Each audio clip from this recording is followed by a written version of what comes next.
It's 4 p.m. Stand up. It's count time. It's time for every man and woman to stand up and be counted.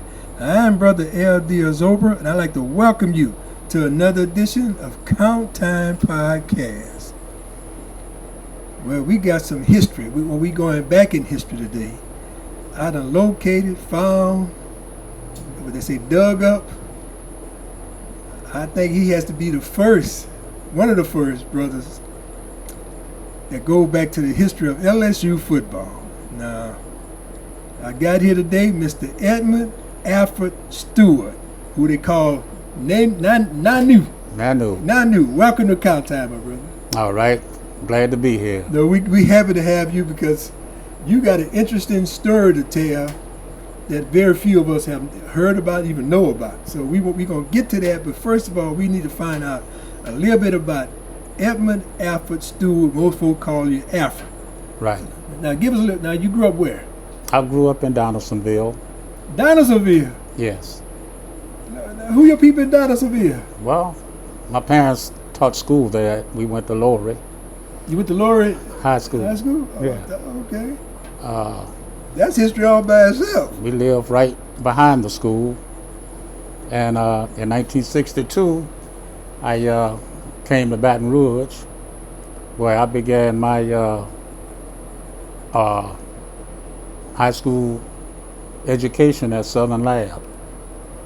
And that's where I went to school, and that's where I graduated from high school. Now, you started out in Donaldsonville all the way up to junior high school? Till 8th grade. To 8th grade. But your mom and dad wasn't from that area?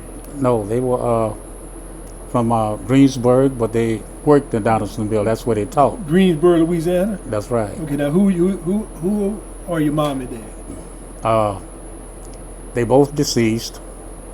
Sally Iona Zenobia Jones, my mother. Sally? Iona. Yes. Zenobia. Yeah, Jones.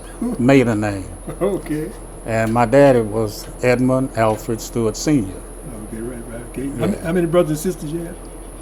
I have 4 sisters. So, no, you don't. One is deceased, the only boy. Okay, now what's the sisters? What are their names? The oldest Norma. Then I have a set of twins, Rosalind and Marilyn, and a younger sister, Danita. Okay, Danita. All right then.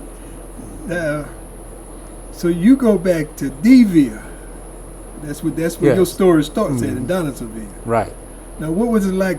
Donaldsonville it's a historical place all by itself. You got a lot of history. So what small town. Yeah. The 2 major sports in Donaldsonville were basketball and baseball. Football wasn't even thought about back then. No. That's just something you did on the side. No, Lowry did not even have a football team. Okay. A lot of fellas played sandlot ball. No rules, regulations. They just ran here. They call it sandlot. Okay. But the main sports were baseball and basketball. So you played both sports? No, I didn't play any while I was there. Okay then. I didn't play any. I played a little bit of summer baseball, but that's when I was young. That was something. That was something. What you mean? Oh, I could throw. I could catch. But I had a little problem initially hitting a fastball.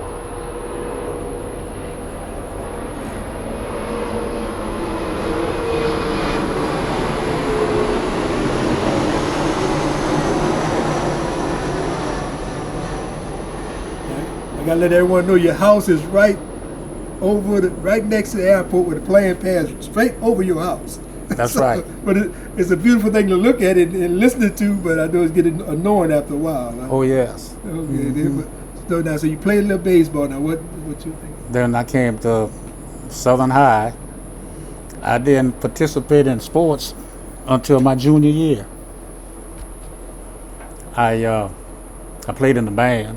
The band? Yeah, I played alto saxophone. Did you play in the band in Donaldsonville? Yes, we played in the band there. But came to Southern Lab, and my band director was Ludwig Freeman. Mr. Freeman, everybody know Brother Freeman. Yes, that was our band director. Then he became Southern University band director. That's right. Then he came to Southern. He followed Tommy Leroy Davis. Yeah. And he was the band director at Southern. Okay then. But he was an excellent band director. He taught well, and he encouraged. He elevated all of his band students to the highest level they could go. So this was before Dr. Gregg. This was before Dr. Gregg. Okay then. Dr. Gregg came and resumed the tradition that Southern High had. Okay, so Dr. Gregg came to Southern High before he went to Southern University. That's right. He followed Mr. Freeman. The same process came to the high school first. That's right. So y'all had the best band in high school. At We that had time, one of the best in the state, if not the best. We came out state champions in the band in our division. However, everything we did at Southern Lab was brought to Southern University when Mr. Freeman went there. Hold on. You saying Southern Lab done it before Southern University did it? Before Mr. Freeman went to Southern University as a band director, Okay. our band at Southern High was exceptional. We used to play halftime for Southern football games instead of Southern University band. You about to start some trouble here now. I'm just telling the truth. You about to start some trouble. When here. Mr. Freeman left Southern Lab, he went to Southern. Everything we did at Southern Lab, he brought to Southern, incorporated it. And that was the beginning of Southern University Operating on that Human level. Jukebox Band. Oh, yes. And when Greggs followed Freeman at Southern Lab, he continued bringing the same things to Southern University. Quite naturally, quite a few band members from Southern Lab wound up playing in the band at Southern University. Now y'all would play for halftime at Southern University football game. That was during my 10th grade year. Y'all did that on a regular basis? Yes. After a while, they enjoyed our halftime performance and playing. No, that is it. The high school band next door. That's right. I would say y'all could outperform Southern, but y'all was, for a high school band, y'all was at the top. I would say we were more entertaining at halftime than Southern. What made y'all more entertaining? A combination of our band director and the work ethics of our band members. So y'all worked as hard as the football team back then. You had to be in shape. You had to be able to go for a while in practice. Oh, yes.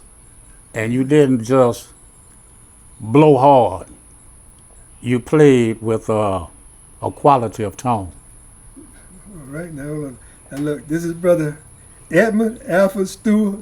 New. This ain't me saying this now. So if you end up mad at somebody, don't end up mad at me. He's saying that Southern Lab was more entertaining than Southern University in the early 60s. No, the 60, 63, 63. 64. Okay, now, you spoke it now. You spoke that. Well, this is factual, not bragging, because if you elevate one, you're putting another one down. Oh, I like that. No, that's not the purpose of my stating. Okay. It was just like I said, everyone considered us more entertaining. And the proof is in the pudding. If y'all played at quite a few Southern University football home games back then, not one, sometimes let you play one. We played a couple my first year. A couple of games. After that, it was almost not routine, but probably half of the home games. The lab played. The lab played. Now that is very. I stand to be corrected. Okay. Yeah. Then. All right. Now I believe that alone. Now. I don't want people mad at me. This ain't this is an interview or having a conversation about your history, and you're starting out pretty good. I'm enjoying this already. It's pretty good. But first off, when you start out at Donaldsonville, I love the town of Donaldsonville.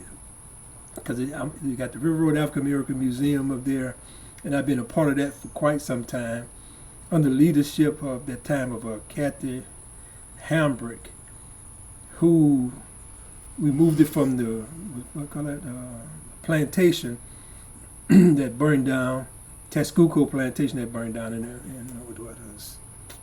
the late 90s. And they moved to Donaldsonville, and I've been in Donaldsonville myself ever since. And I love the town of Donaldsonville because it's a quaint, small, but historical town, and so much significance as it relates to our culture, our history. From the musicians from Donaldsonville, from Joe King Oliver, William Claiborne, those guys are from that area. All right. And so music when you talk about music, you're talking about the little town of Donaldsonville. Right. And to learn that, then you're talking about music now. So you was playing music before you got into sports. Right. And that is pretty interesting. But when you was in Donaldsonville, you played no football, just baseball and a little basketball.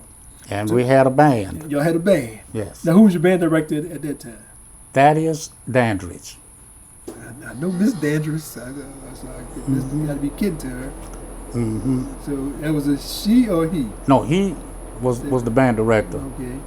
And he played a saxophone real well. Okay. And that's what I played, was saxophone. So you still play a little sax? No. I had a nephew that made the all-state band in Atlanta. And the instruments that he had, he was beyond it. And it wasn't in the league with the saxophone I had. So I gave him my alto. Oh, you gave it to your nephew? Yeah, I gave it to him. And his band director said, "Whoa, your uncle must really love you to give you this saxophone." Oh, it just wasn't in his saxophone? It wasn't just in it. Okay. So what made you do that? You just kind of wanted to see him? He needed it, and those saxophones, 20 years ago, like the one I had, very expensive. When my parents bought mine, they paid $685 for it. That was back in 1962. And when he was needing one, those alto saxes like mine were between $3,000 and $4,000. That's pretty serious. That's pretty serious there. Now, so what was the transition like coming from a little small town, Donaldsonville, where you was in elementary school, junior high, but it was a close-knit community at that time. Donaldsonville at that time was a thriving community, I believe. Yes. And now, who was your principal at the school back then? And Donaldsonville was E.C. Land. E.C. Land. L-A-N-D. Now, you remember some of your teachers in Donaldsonville? One of my teachers I remember the most, believe it or not, my mother's sister. She was Hilda Jones then, before she got married, Hilda Yancey. And she taught me in 3rd grade. I had Miss French, Miss Sylvia Watkins. Let me see any more teachers that I can actually call that I had earlier. Miss Cheney. And I started school at St. Catherine. Kindergarten, 1st and 2nd grade. No, this is pretty good. And I had to leave St. Catherine. I was 2nd grade. And Sunday morning, we were going to church. We went to church every Sunday. You didn't ask questions. You went to Catholic church? No. Methodist. St. Peter Methodist in Donaldsonville. Okay. That morning, going to Sunday school, told Daddy I couldn't go to church at St. Peter. When you're at a Catholic school, you do everything the Catholics do. You go to catechism, you go to the church, you do everything. Yeah. And so I said, Daddy, I can't go because I'm having my first communion. I was 2nd grade. He said, no, son, you coming to church. You're not going to have your first communion. I didn't know what that meant. I found out that I was getting ready to become a Catholic. Uh-huh. No, we Methodists, you come into church with us. That next year, I was at Lowry, third grade. That was over with then, huh? Oh, yes. You didn't make your first communion? No, no. Didn't But they make it? understood. Yeah. So you didn't make that first communion? Oh, no, I didn't. Mm-mm. Was that a what do you call that? A traumatic experience because you're looking forward to making that first communion? Well, I know you didn't know what it was, but you was excited about it. what they said we do, that's what we do for school and class work. Mm-hmm. Yeah, you did that. So you was a pretty good student at that time. Yes. You got a mom and dad, both are educators. Right. So there was no messing around for you. Not really. And the only boy too, your dad expect a whole lot from you. Well, my parents did. Even my sisters. Well, you was the oldest, No, I was in the middle. but they held you accountable. I had one sister younger than me. Oh, okay then. Now, I guess I'm just shocked that you told me you grew up in Donaldsonville. You're not from Donaldsonville, but you grew up in Donaldsonville. Right. Y'all from Greensboro, Louisiana. Greensboro, By the way, Mississippi. that's where my parents came from. Greensboro, Louisiana. Right.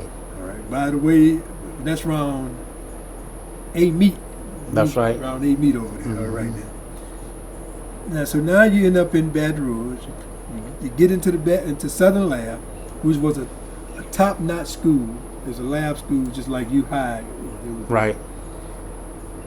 Great quality people. A lot of the people who worked at Southern, educators, their children went there. Mm-hmm. So it was a very good. It still is a very good school. Now, when did you decide, well, I'm gonna start playing sports?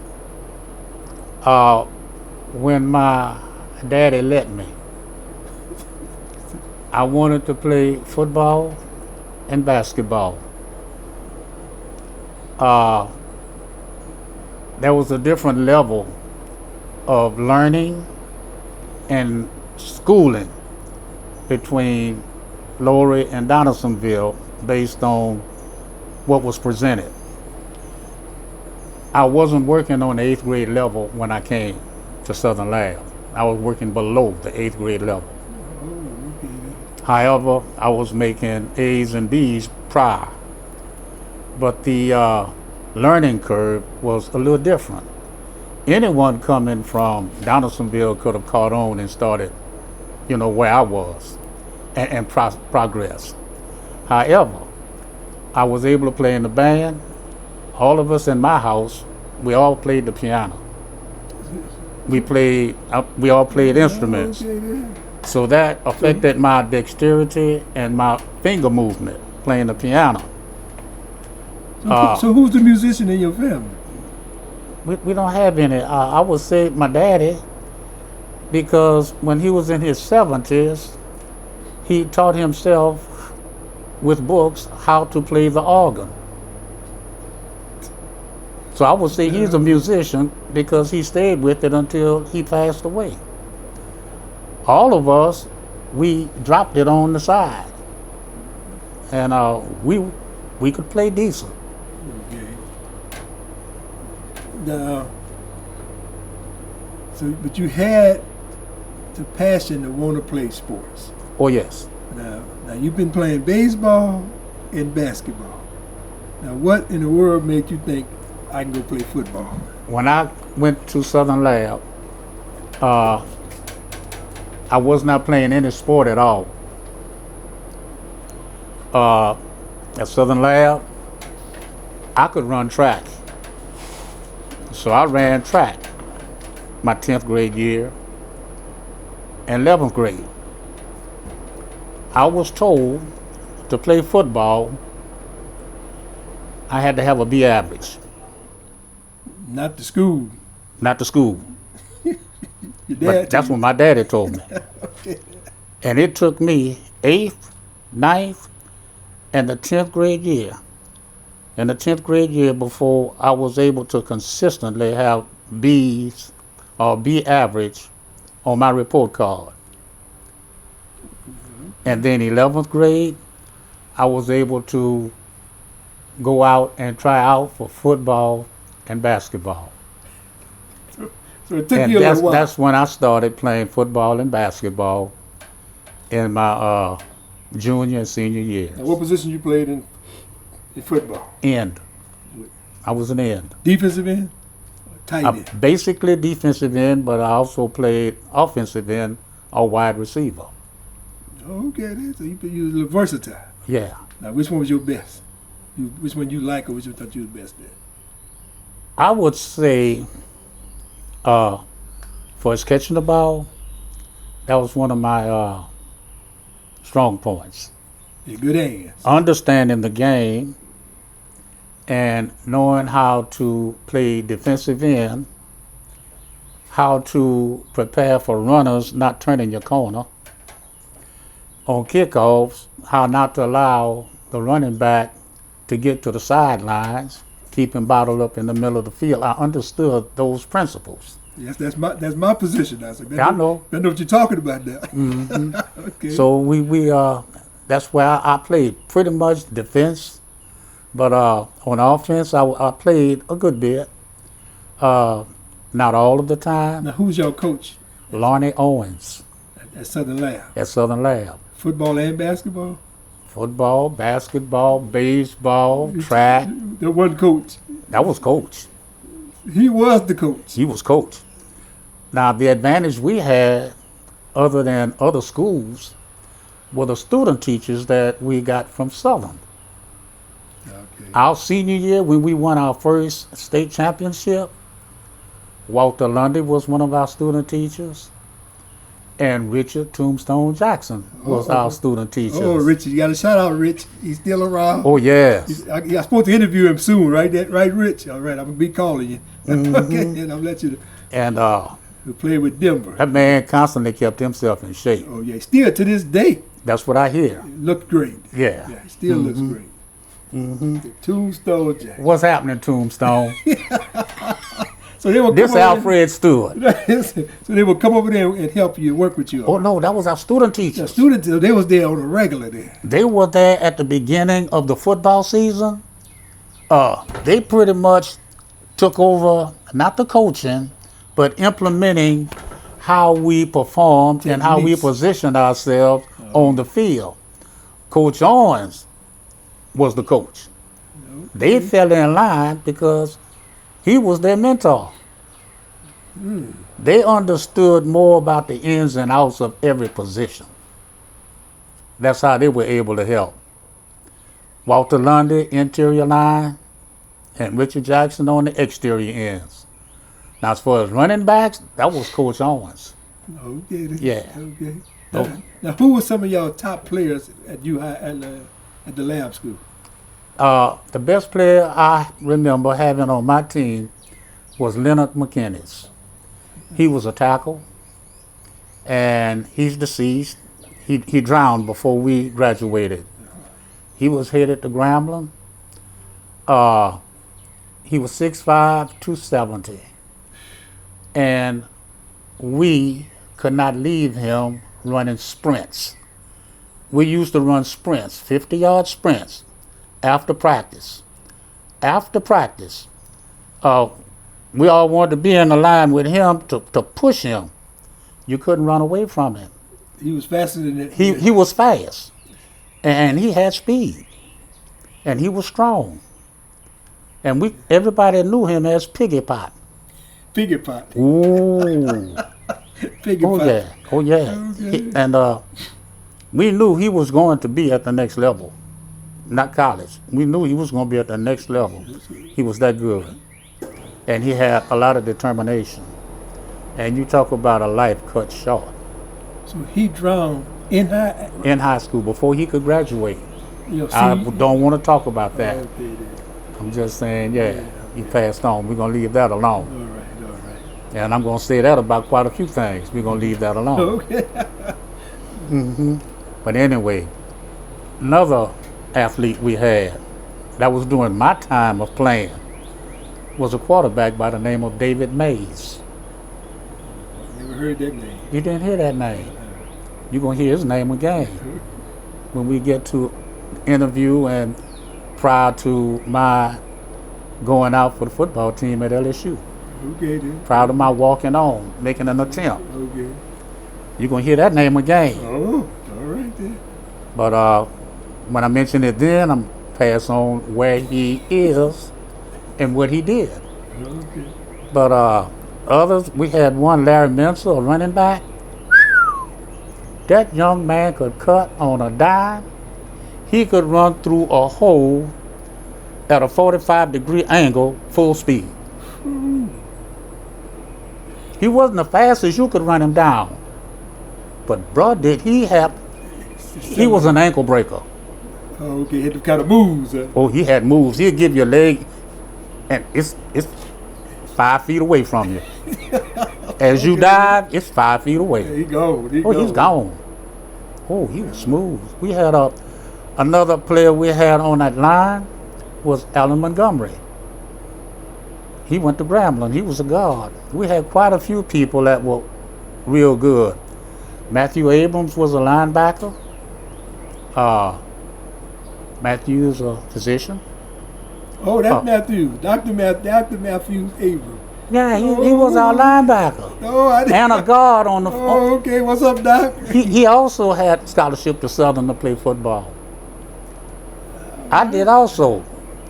It was 6 of us was offered scholarship to Southern. We had Owen Lang. He had a scholarship to play. Romy Henderson, he's deceased. He was our number 1 receiver. As far as catching, Man, y'all had some star players. every game, he was gonna have at least 1 or 2 passes he caught with one hand. Every game. So that before what his name is, Beckham, huh? He was doing that before Beckham, huh?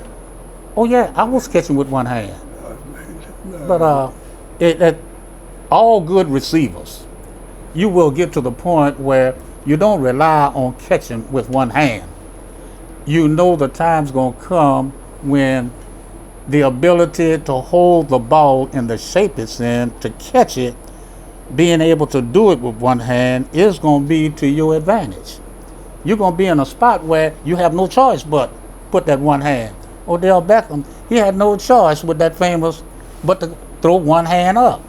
But your palms have to be consistent with the size of the ball you're playing with. All of the balls are different.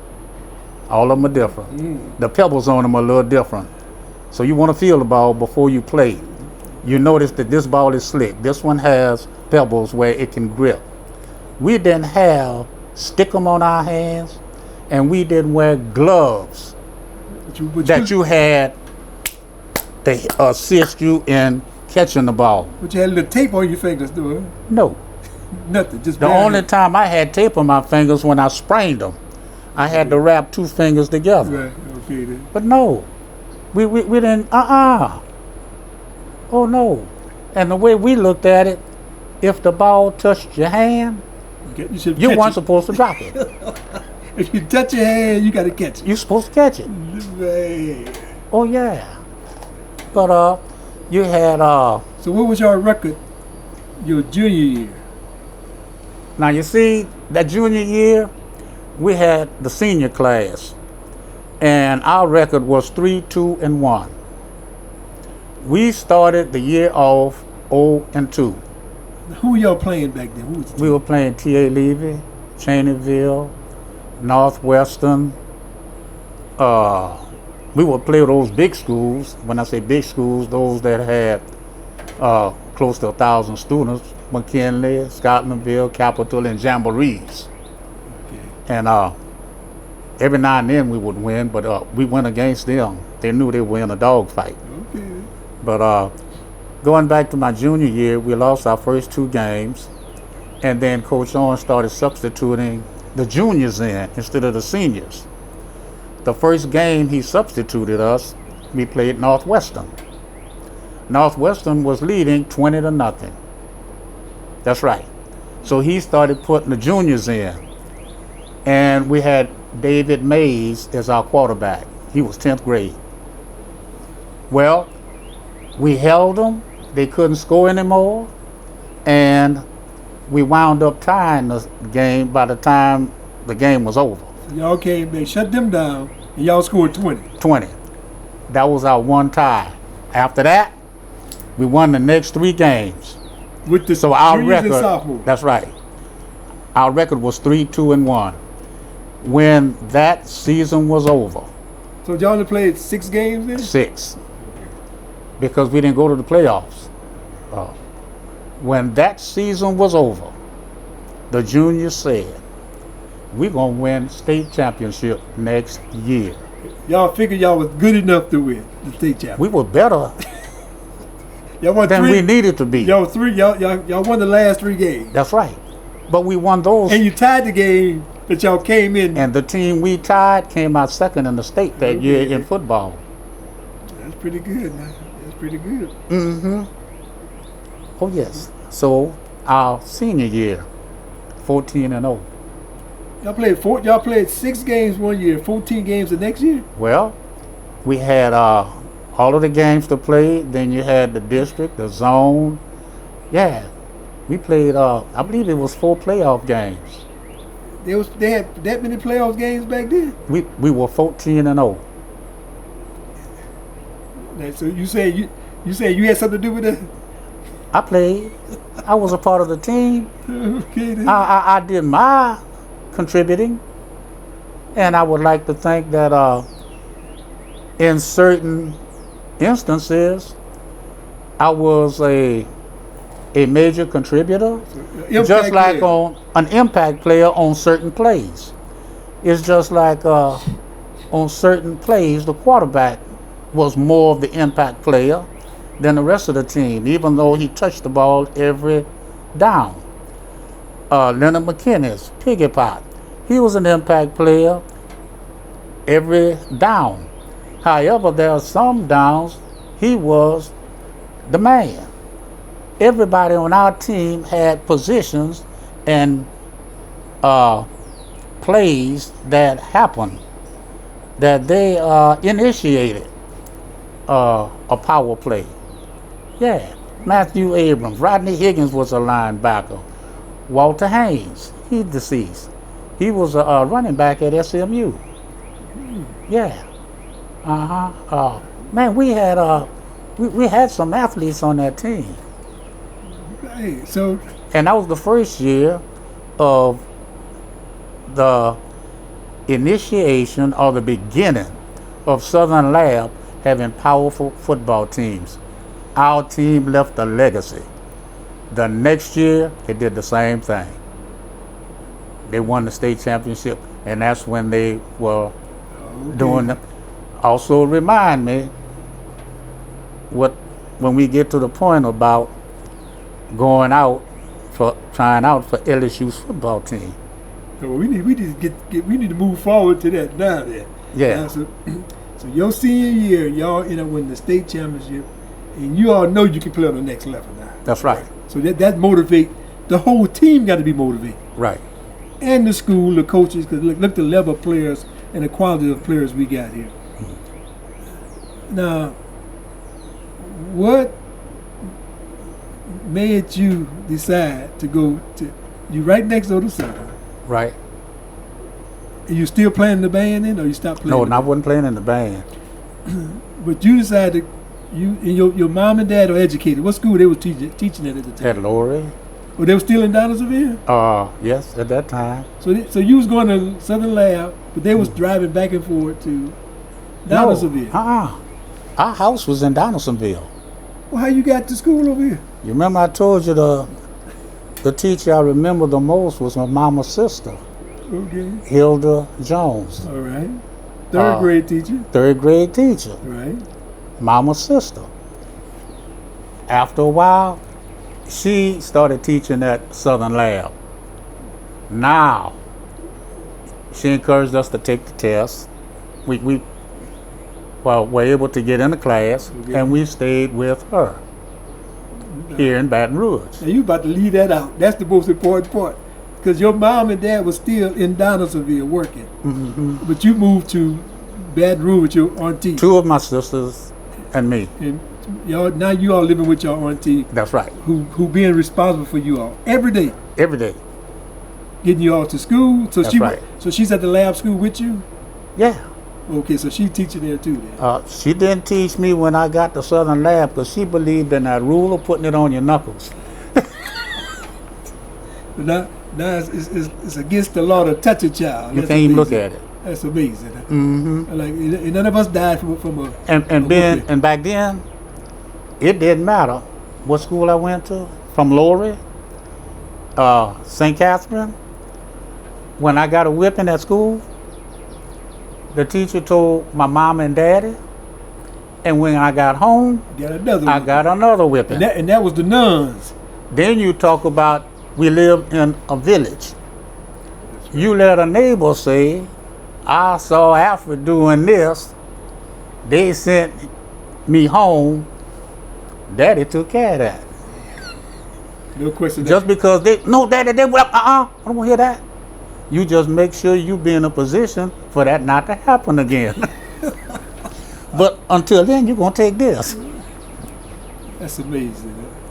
That was truly the village. Mm-hmm. Now the village is not at play anymore. No, wow. So, I mean, I would love to talk about that now. Let's move forward. You were asking how... I mean, because I got my dear friend Laura Hinton and Mike Williams have been credited for being the first black athletes, first black football players to attend to play on the LSU football team, which is true in a way. But you saying that you got there before, you was there 5 or 6 years before Laura Hinton and Mike Williams. Let's put it this way: we're gonna get the record straight for accuracy. All right. I'm gonna go back, come forward, and go back. All right. Okay. In saying that, when I wanted to try out for LSU's football team, I was offered from the athletic director at Southern a scholarship. Pick my sport. I was offered a scholarship in football, basketball, baseball, or track. From what was said, they wanted me to play football and basketball. Okay. However, I'm looking at it, and I've had a couple of scholarship offers. I'm not going to mention the school because that's too far out. And I had just gotten that letter. It was a major college, an independent. That's all I'm going to say. And I got the letter, and it told me what was in the letter. We'll offer you a scholarship, but you have to change your major from chemical engineering to mathematics or either education. Well, I looked at that letter and I read it. After I read it, here it is, the summer, and Charles McClendon being interviewed at LSU, 1966. Have you finished your recruiting? Yes, I have. Have you or did you recruit or sign any black athletes? No, I didn't. He said, why not? He said, none of them in the state are good enough to make my team.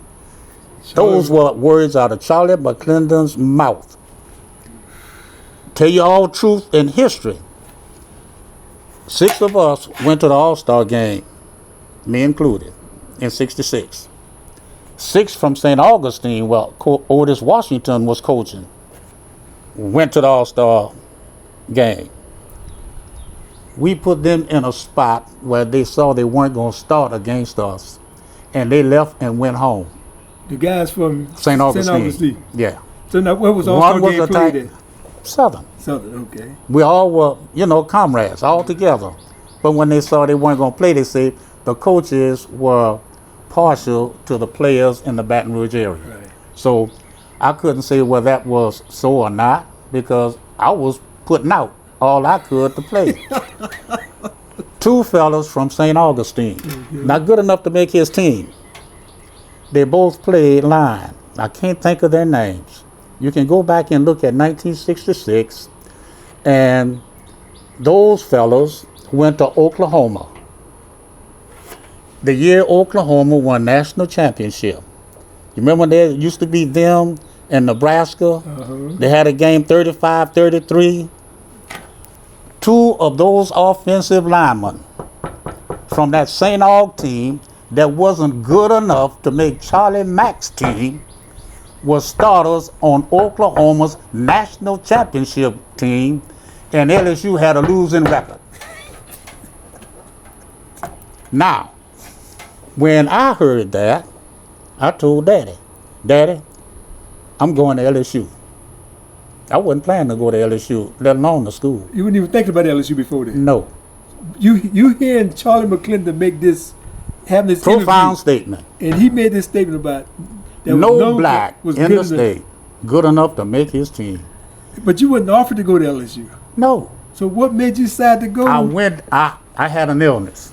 I went down and told Charlie Mack I was going to be in the All-Star game. But when I called my sisters and I told them, I said, look here, I'm going to practice. They had it set up where I'm not going to be in the game constantly, only as needed, and I'm going to be a starter on offense at the end. They told Daddy. The doctor told me, don't even just go get your All-Star shirt and come home. He and the doctor, they came and pulled me from practice, brought me home. You got your shirt. I got my shirt. Charlie McClendon and his team were there at the All-Star game to come and see me play, so they can critique me. One of the linebackers, I'm trying to think of his name. Oh, everybody was fearful of him. Jesse James. Jesse James. Jesse James went to Grambling. Everybody was fearful of Jesse James. They were as fearful of him as a linebacker as after I left high school, 2-3 years, people were fearful of Terry Robisky. At LSU. Second ward, and they had to play him. Oh, okay then. They were that kind of fearful of Terry Robisky. Oh, yeah, Terry was a bad So I'm saying all of the athletes that were available during my senior year that really outperformed the majority of some Louisiana D1 athletes had to go somewhere else. And that's why I went down there to LSU. But when they asked me, I told them why I wasn't in the game. However, that's how I got down to LSU. I was really looking at going to Southern to play sports. The football players on the team, I knew all of them. Harold McClinton, Willie Johnson, Alden Roche. I'm talking about all those cats. They were on a team that went 6-5. 6 of them got drafted in the pros. In the SWAC, they went 6-5, but they got 6 got drafted in the pros, and they played.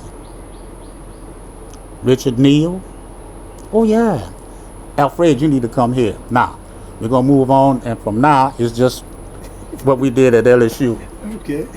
So, my freshman year, when I came out of high school, I had like a 24 composite on the ACT.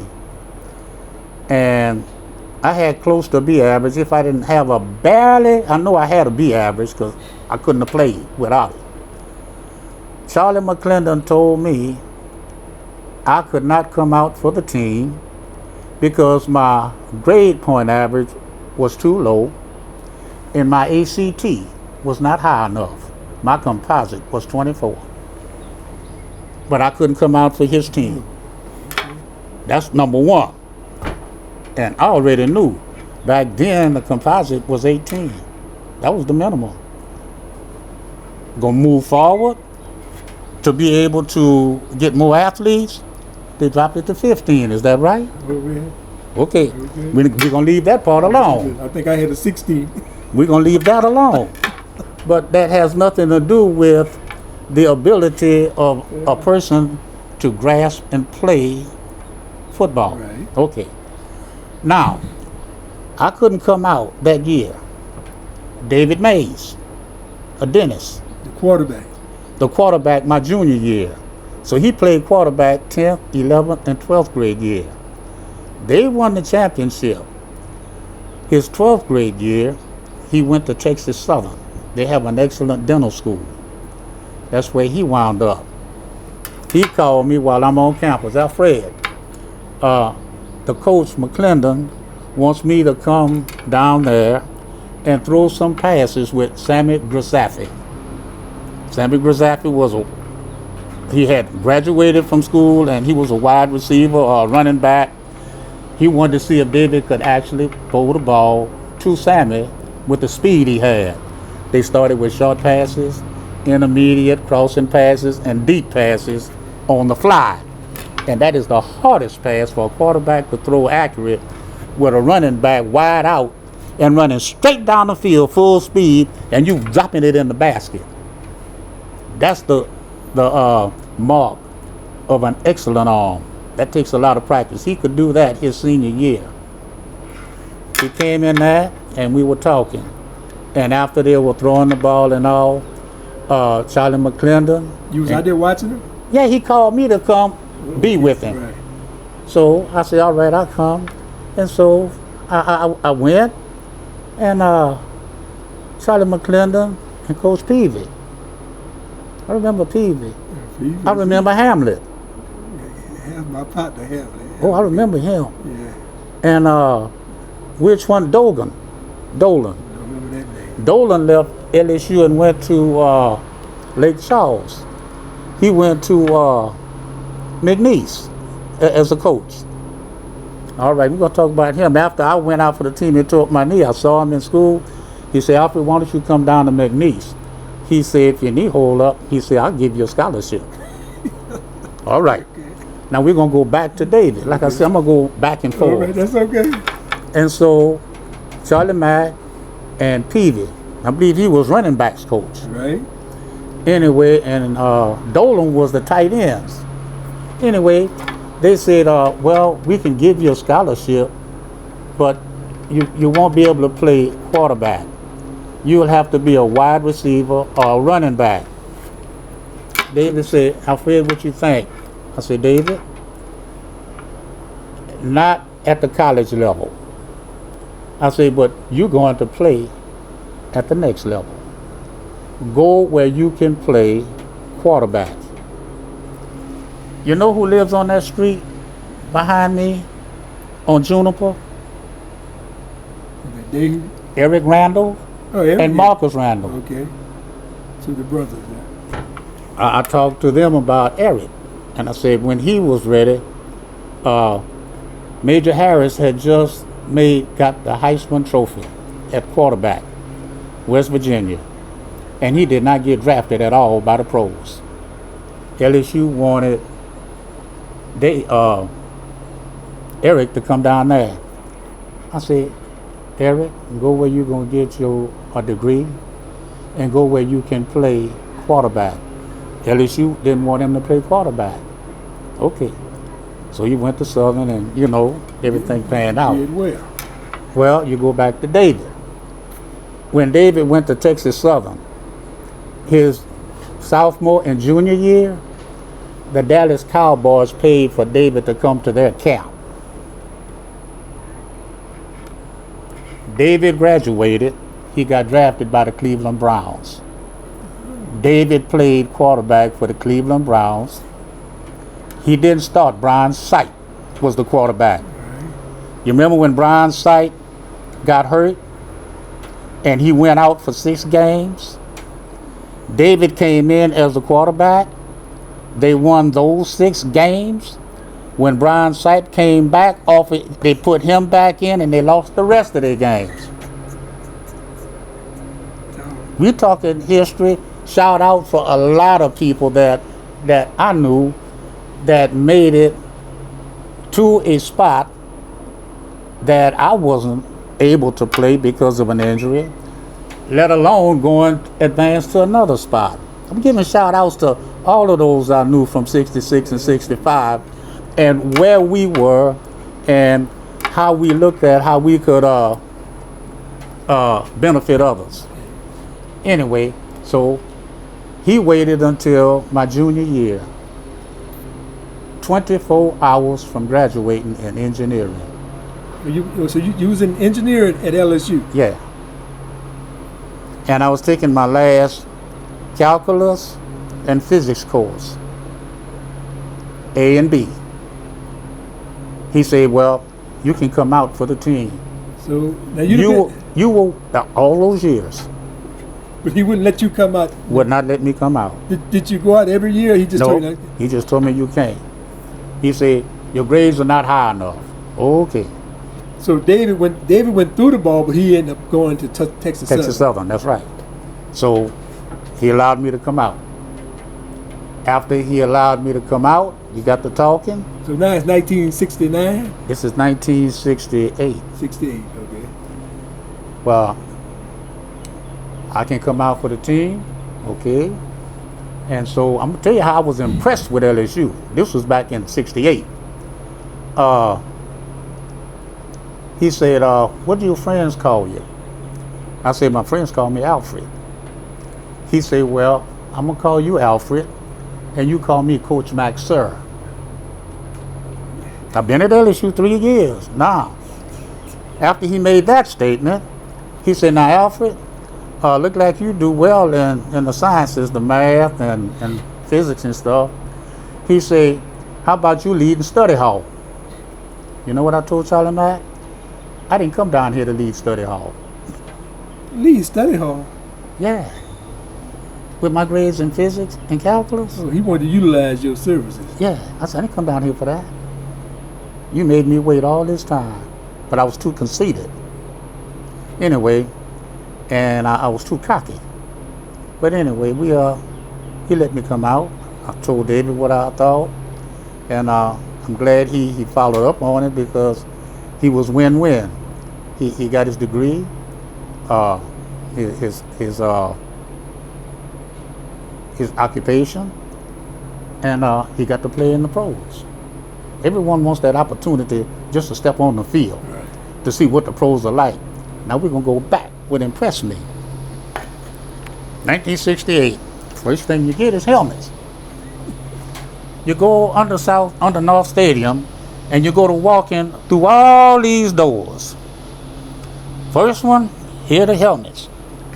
And he pulled the helmet out, and the helmets according to size.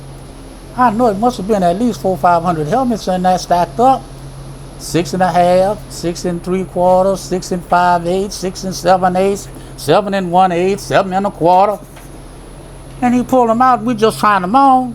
And I'm looking at every one of them, gold and white, with the LSU logo on it. I said, all of these in the boxes like that. We leave there. So hold on, you got excited seeing all the football helmets just stacked up, huh? No.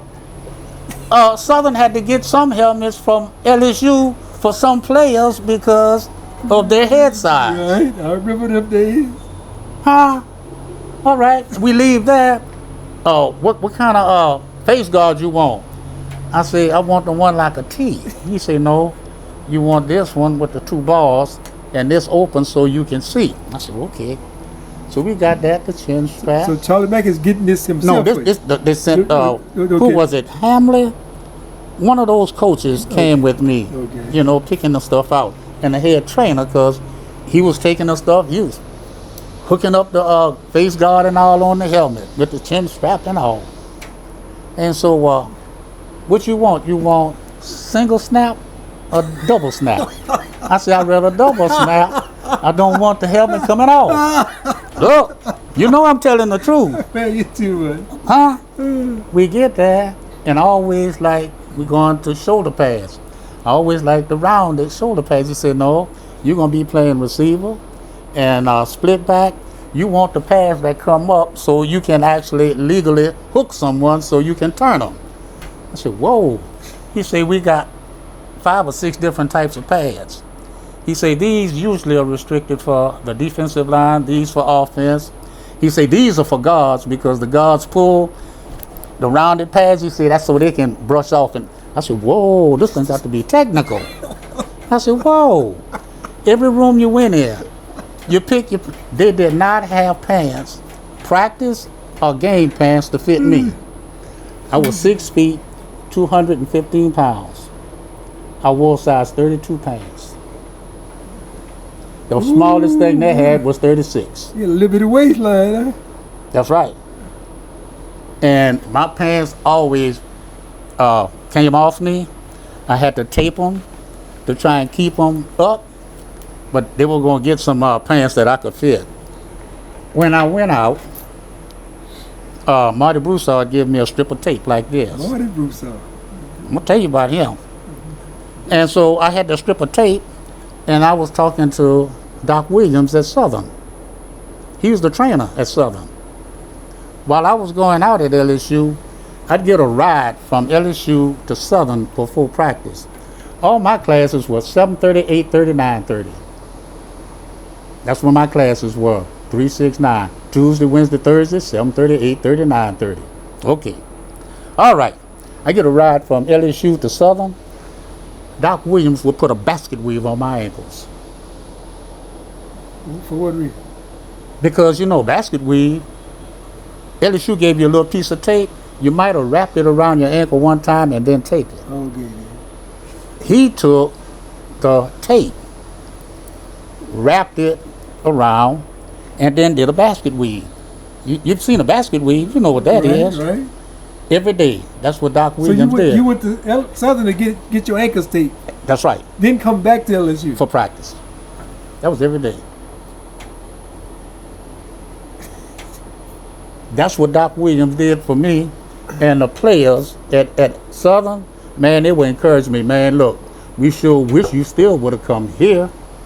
He said, but look, while you going there, he said, you're one of the best that can show them what the real game is about. So they weren't jealous or selfish because he was doing that for me. Okay. I'll give Doc Williams a shout out. He's gone, but that's right.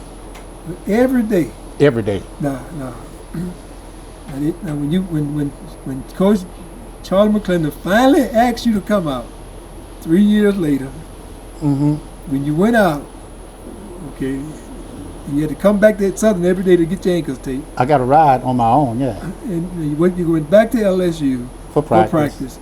Now, what was the practice like? Practice started like at 11 o'clock, and this was another thing that impressed me. Started around 11, so I was on the 7-day board plan. I got me, I ate a large breakfast in the morning. I missed lunch. When my classes were out, I had to go get ready for practice, so I missed lunch. And you know, back then, LSU food was great at the regular cafeteria. When we got out of practice, 6:30, 7 o'clock, the cafeteria was closed. Gottschall and myself had to go to Tiger Lair to spend money out of our pockets to eat because Charlie McClendon told us only scholarship athletes could eat in Broussard cafeteria. And I said, we done paid for the 7-day board plan. I'm supposed to have lunch and dinner, and I missed both meals every day. So part of what happened to me, they say he was weak. Anyway. So who was Gottschall? He's the fella that came out for the football team with me. He came from Illinois. Another brother? Another brother. He was my roommate. And what was his full name? Norbert Gottschall. So what position he played? He was running back. But he was very supportive of me. Okay. All right. He was an excellent friend. Yeah. So y'all both the same time went out for LSU football. That's right. Now how did that go? How did that play out? Well, after practicing a while, Charlie Mack told me, Alfred, look like you're gonna make the team. Okay, that's good. He said, here's what goes with it. I said, okay. He told me about the number of tickets that you would get if you were first or second team. He told me about, I see you go to summer school every summer. I said, yeah, I'm trying to get out. He said, you can't go to summer school. We have people that's going to offer you a job where you can make some money and put in your pocket. And so they had that available. That's all I'm going to say about that. And he said, you get so many tickets, you can give them to your family members or some other people who might want to go to the game. And I'm going to leave that alone. And that's it. But in other words, you had the ability to pass tickets out if you wanted to for someone to come if your mom and daddy couldn't make it. Right. So you can give the ticket to somebody else. Right. All right. Moving right along. Now this is during the spring or this the fall? This is spring. The spring, okay. This kept on going. One day in practice, I was throwing the ball. Andy Hamilton and Ken Cavanaugh, we were on different sidelines. So you know how wide the football field is. All right. So we throwing the ball sideline to sideline. Okay. All of a sudden, one starts jogging with his hands here. And so I'm throwing the ball, dead in his hand. The other one coming this way, running.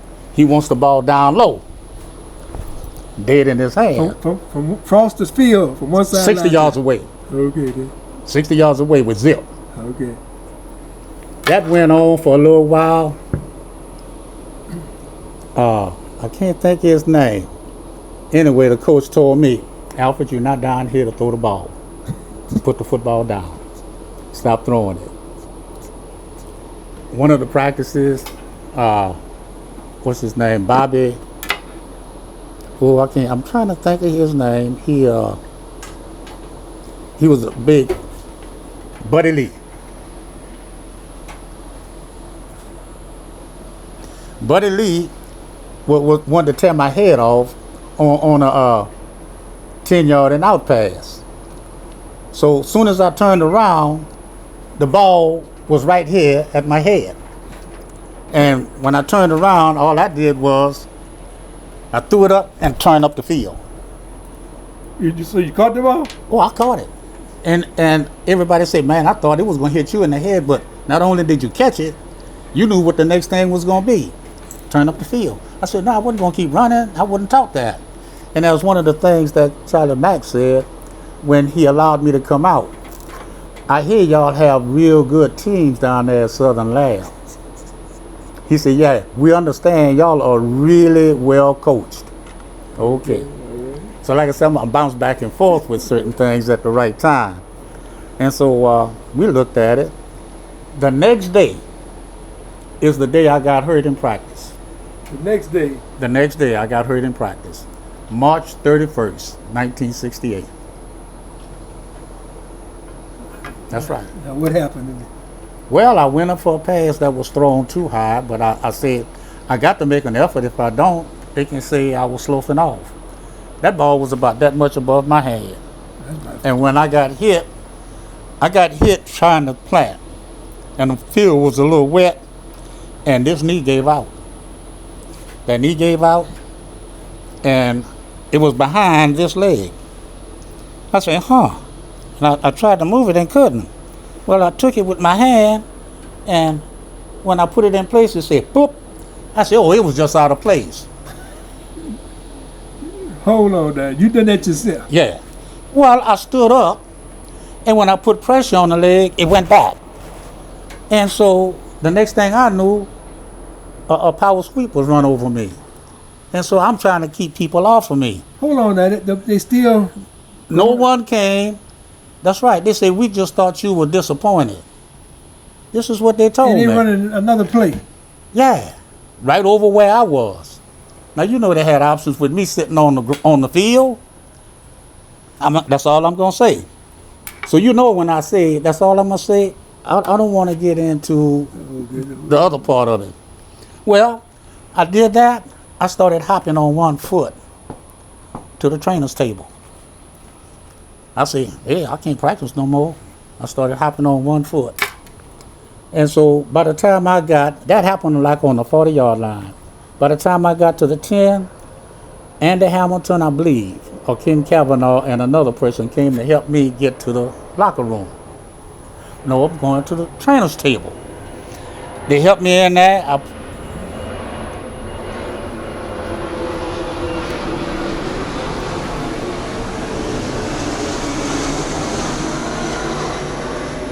It's a beautiful sound.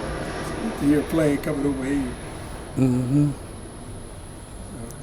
And so when I get to the trainer table, I put my left leg on the table and I grab the right and swing it up. And so Marty Broussard told me, you got to take a shower before I touch you. Hey, that's the truth. So I said, I had scissors, because I had to take the basket weave off. Full pads. I had to take all them pads off. I took all that off except the tape with the basket weave. And by the time you got there, I was down to my shorts and the basket weaves. Oh, you got to take a shower before I touch you. I got one leg. I hopped to my stall, cut the tape off, both of them. You on your own? I'm on my own. I cut the tape off, hopped to the shower. So you got to get all the way back to the inside and go to the shower. That's right. I had to hop to the shower. Nobody gave you a crutch or gave you any assistance? No. I hopped to the shower. And I knew what the deal was. I better wash every bit of my body before he touched me. So I was a while taking my shower. Doc Broussard. And then when I finished, I hopped to my locker. Dried off, then go to my locker. Put on my underwear, my shorts, and a cut-off T-shirt. And hop back to the table. When I get to the table, Alvin Standen was the orthopedic surgeon. He's the one that operated on my knee. He said, when I saw you go up in the air, he said, I knew it was going to be ugly. He said, I started heading to the locker room. One fellow from the St. Louis Cardinals scout, he was there. When I came back from the shower, Marty Broussard getting ready to look at my knee. Only thing I'm going to put it is like this. The St. Louis Card Scout said, don't put an expletive hand on that man. He said, don't touch him. He looked at my knee. He wobbled it and all. He said, Joe Namath's knees ain't this bad. I ripped the ligament off the bone. Now I'm trying to put this back together to walk. You know about the injuries anyway. So he said, why did you come here? So I said, I came here because Charlie Mack said, was nobody in the state good enough to make his team. Nobody looking like us. That's right. He asked me again, and I said, same thing. He said, boy, we've been following you since 11th grade. Now let's go all the way back. That was the first year I was playing football. So if he followed me since 11th grade, he watched me play those 4 games, the one we tied and the last 3 that we won. He'd been watching me since the 11th grade. In other words, we had a powerhouse district. So a lot of good athletes that went to North United States, that's where they came from, where nobody in the South wanted them to play on their team. Okay, well, so he said, you probably have ruined a pro football career.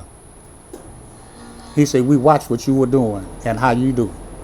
But that doesn't say that would pan out. Look at the number of athletes that had high expectations and nothing wrong with them, and they were duds. So who's to say? Anyway, so well, that's where that is, Now, who were some of the top athletes on the LSU team when you were there? Well, I can say this because in one of our blocking practices, Bob Hamlet. He was a tight end. I'm going to describe him because, you know, he had a pretty good sized head, a big square chin, and man, he had another guard. And on this one particular play, Alfred, I want you to go through him. He said, I want you to get around behind him. Okay. So I hit one, spun around. He said, oh, no. Come on back. I want you to go through him. Who Now, told I'm you with the coach that had running the drill. I can't remember. And so Hamlet, I'm watching them when they weigh. When we weighed in my first time, I was 213. When we came out of practice, I was 200. That one day in practice. The next day, I was 205. We come out of practice, I was 204. The third day, he said, you in shape already. I was 204 going in, 204 when I came out. All right. Then the fellas, I ain't gonna say that. You might want to get you a salt tablet. That's all I'm gonna say. Get one here. One. So I said, all right. But who was out there? Bob Hamlet. Man, I hit them with all I could hit. Every ounce I had. And I'm gonna let you know how it was. Man, I hit them, and I know to stay low. All them cats did, they made one step forward. They hit me down low, and I'm still down low, crouch. They lifted me up and threw me on my back, and when my feet left the ground, I just went to laughing.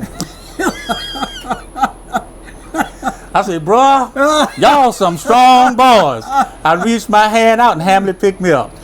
I mean, and what's his name? That tight end. Oh boy, Bob, was that his name? Anyway, I believe I mentioned his name right. No, not Bob Hamlet. It was Anyway, he reached out and picked me up. But on some running plays, we had on one play, I was at split back, so I wasn't getting the ball. I was supposed to go and lead the block. So I know if we're gonna turn the corner, I got to get whichever linebacker is on the outside. I've got to block him first because, you know, as soon as the ball they see it's a running play, they coming up. I hit him on the side. He went in the air and he came down on his back. And he said, you clipped me. I said, no, you're on the line of scrimmage and I hit you. All right. The two coaches, offense, defense, run that same play again. So I wasn't going to be aware of it until they called the play to run. I said, oh, Lord, here go that same play. And he's going to be looking for me. Oh, no. Second time, same thing. You took him out again? Took him out again. He went up in the air and came down on his back. Boy, he didn't like that. The two coaches, look here. So-and-so, they are going to run that same play again. Don't let Alfred block you. And so I said, Coach, can't y'all run something different? He said, no, we're going to run it again. And so we ran it again, and when I got 2 steps from him, I hollered at him. I said, hey! 3 times in a row. He grabbed my face guard, tried to twist. No, you ain't going to twist his helmet off, not on me. And so they say, practice over. Told him, come on, up and down. They made him run up and down the stadium. He let a wide receiver knock him to the ground. And that's what they saw. They say, so-and-so can block. Now who was the linebacker? I can't think of his name, did you play with George Bevins? Bevan had just left. Oh, okay, then. Mike Anderson was hurt, so he wasn't in practice at all. Okay. But he was out there on the field. Okay, then. Mm-hmm. And George Bevan is the attorney that closed on my house. So y'all became good friends? No, that was just a business deal. Oh, it was a business deal. Just happened that way. It just happened that way. But yeah. Now, what happened to Gotcharles? He didn't make the team. He got cut. So So you got hurt Mm-hmm. and he got cut. Right. So how long were y'all? How long were y'all out there? From the beginning of spring training, probably the last week or so in February, the first week in March. We were out there like 2-3 weeks. Yeah, but they none during the. So when football season started in, None of us were there. and they made sure that. No, No, we just happened that way. Oh, I did rehabbing on my knee. And got y'all. And the only rehabbing I did, I had to get some weights, the bars and the bells, sit at home on the hood of my mom and daddy's car with this leg doing lifts and curls. That was my rehab. And then when I talked to him and told him what I was doing, I can come under the stadium, me and Pete Maravich. Pete Maverick. Under the stadium, he was trying to strengthen his legs. And we were doing the same lifts and curls. Because those two benches sat side by side. And that's where we talked a lot. So you got to know the great Pete Maverick. Played with him. How you playing with him? On Saturdays, we used to have pickup games. And so I knew Pete. I played with him. And I played with him once, twice. Then one day, 3 of us got together and we played. Pete Maravich, myself, and Leslie Scott. Oh, the great Lester Scott. It was the 3 of us. I mean, basketball, they were a lot better than I was. I was the one that could, I could go get it. I could go above the rim. Okay. I could rebound, I could pass. And one thing Pete liked, he said, no matter how I throw the ball, you ready for it. He said, I can't hit you in the head. I said, no, you can't hit me.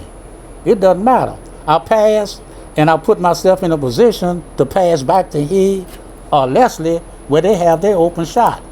And then they'll pass to me when I have an open shot. I'll put it down. But and where were y'all playing at? the gym armory, At LSU? yeah, you know, right down that corner, Right. with a swimming pool on the other side, Uh-huh. we go in there. And we got to the point, this was all summer. We got to the point, whenever we come in, whoever come in first put his name on the ups. That's what they called it. You have that little slip of paper, and you put your name on it. And they say, we're not going to play until the 3 of us are here at one time. Peter get there before me, he put his name on. And you sit there and wait for you. And he'll wait for me and Leslie. So how long this went on? This went on during the whole summer. So Pete, you and Lester Leslie Scott. were a team. During that summer, everybody knew. When we got up, we started getting there earliest, 10:30, 11 o'clock. We play. When we lose, around 4, that's it. We done ran.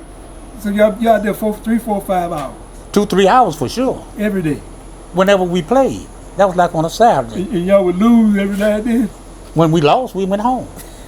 Good. Other people would say, man, come on, play with me. I done got my run in. I'm So gone. y'all been out there all day playing. Y'all tired now. A while. Yeah, you sit there and wait until you get up.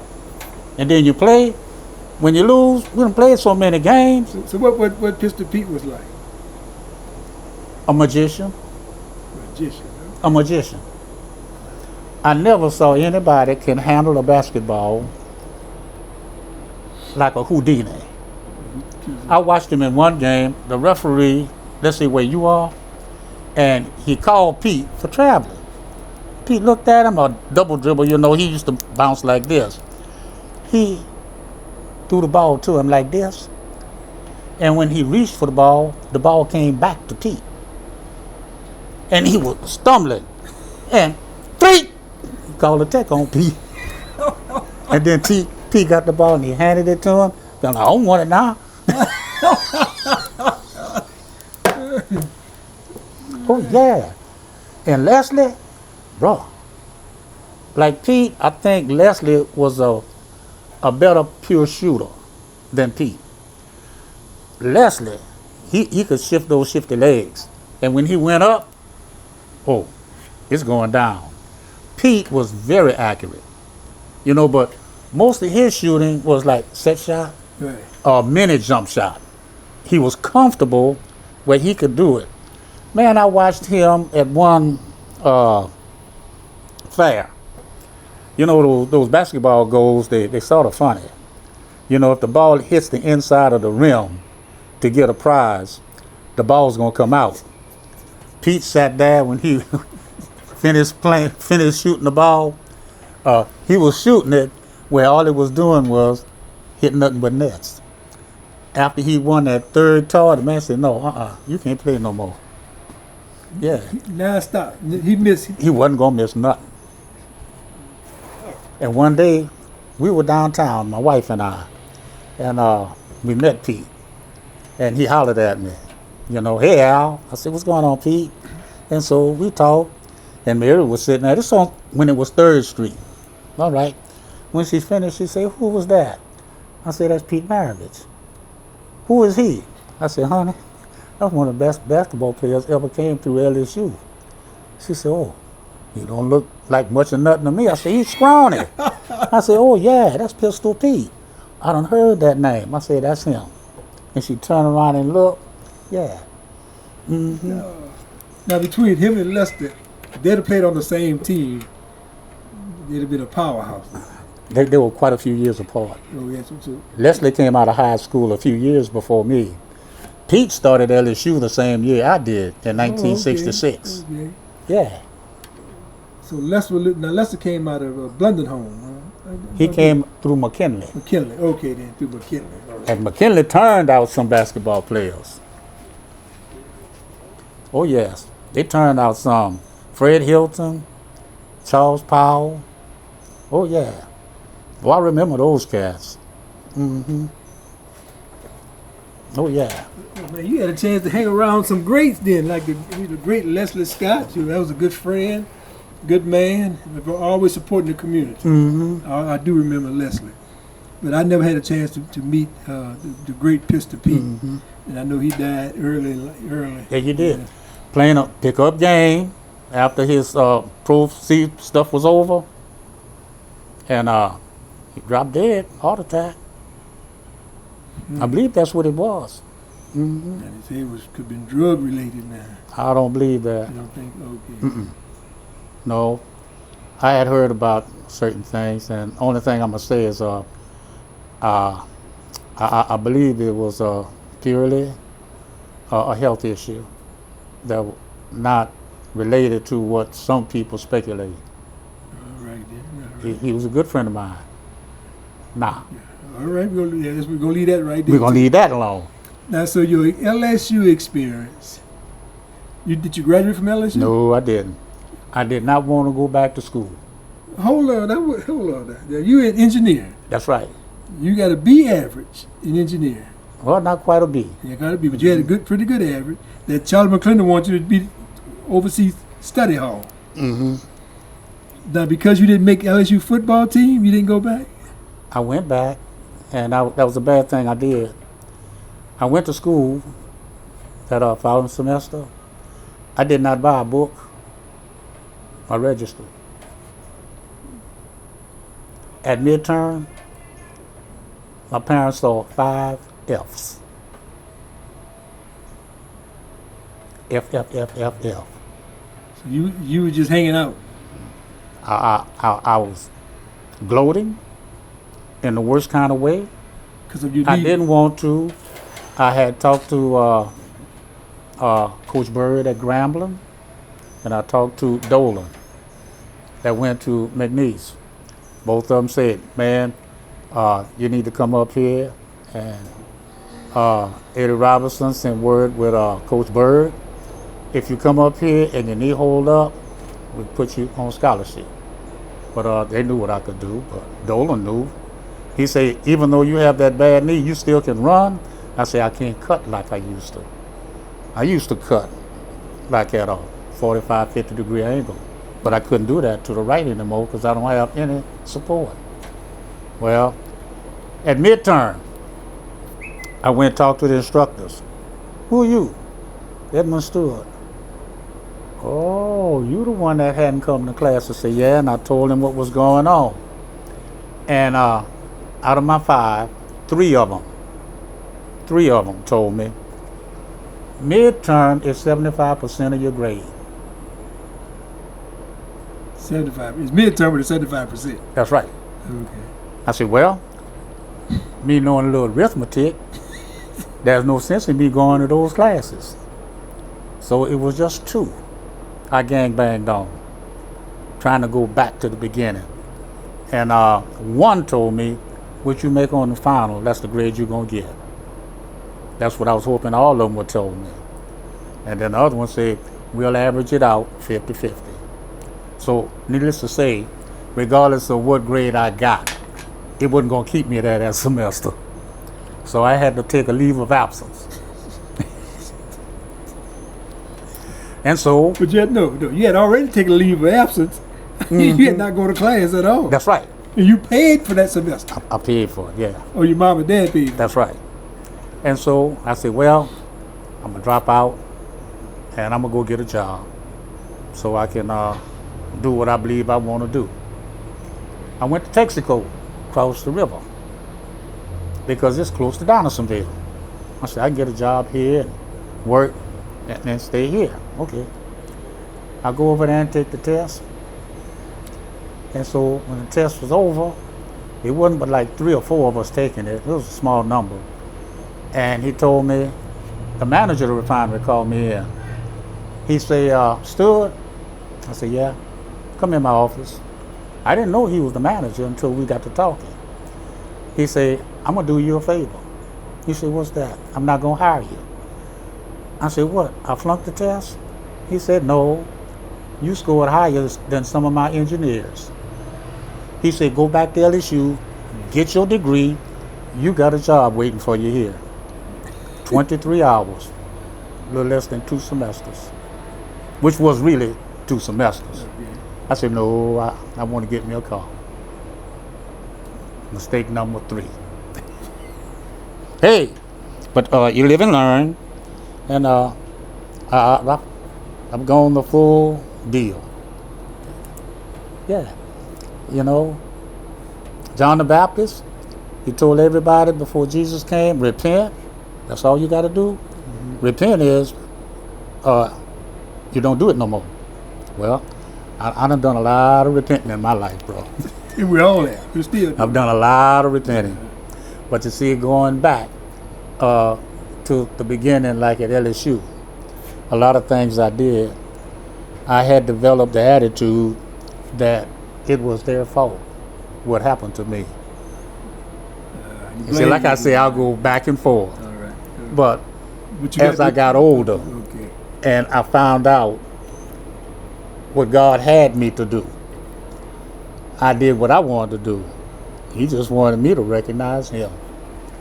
I gave myself credit for every ability I had.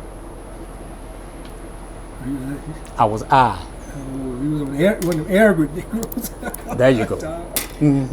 Well, as I got older and started understanding, I say, He got something better for me. That's always the case. And so that's where we are now. Might not have everything I want, but I'm where He wants me to be. So even when the man at the Texaco encouraged you, yeah, he saw what you had the ability to do. Did you want? I know quite a few, even my son, that the attitude, if I can't play football, why should I go to college? You had that kind of attitude? I had the attitude that I knew I could make enough money at a plant where I could live a comfortable life. Might not be able to reach and go as far as where, if I had potential, I could have gone. But I said, yeah. Then I took the test at Exxon. When I took their test, when Daddy and I were driving home, Exxon had called to tell me to turn around to come get hired that day. Well, I had to wait until the next class started. And so, make a long story short, you know, you have to go through their classes, algebra, chemistry, and all of this. They said, we have exemption tests. We got exemption tests? Yeah. So I took the exemption test. I passed the first 3, so I didn't have to go sit in the classroom. The last one was practical engineering. There was no exemption test for it. I said, okay, well, I got to wait for it. And that's the very last class out of the 3-year program. With 6 months to go before you actually graduate to assistant operator. Well, I didn't go to any class, didn't have to go. And we have what they call pilot books. On an off day, I would come up to the plant and I would take 5 or 6 of those pilot books, get them out the way. In 3 months' time, I was finished with the pilot books. So from 3 months after being out there at Exxon until 6 months before getting my assistant operator papers, they never saw me in class. And finally, when they let me know the class was starting, when I walked in, man, who are you? What you doing? I said, I got to come to class. You didn't come to the others. The instructor said, he the one that got exempted. You got exempted from 3 classes. Yeah. But you still didn't want to go back to college. Mama tried to encourage me. A lot of people encouraged me to say, boy. What happened to the mind? It just shut down? No, the mind wasn't shut down. Stupidity. Yeah. Mm-hmm. You got to call it what it is, my brother. Hey, how you going to sugarcoat it? I respect that. Yeah. How you going to sugarcoat something when you know better now? But you were given an opportunity to know better before. And what they say, let him beat his head. Hard knocks. Let him go through the school of hard knocks. Who you was trying to prove something to? Hey, that's a hard one to say. I mean, anybody can tell you got a great mind, excellent memory, recall. So you know, I guess you got that photostatic memory. I wouldn't say photostatic. Sometimes I tell my wife, I forgot where I put this. I said, maybe I have dementia. I don't speak that in your life. We ain't gonna speak And that I tell my kids, y'all watch me now.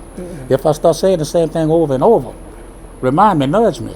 I say, because, you know, make you aware of it. Make me aware to concentrate a little harder. Right. Now, how many children you have?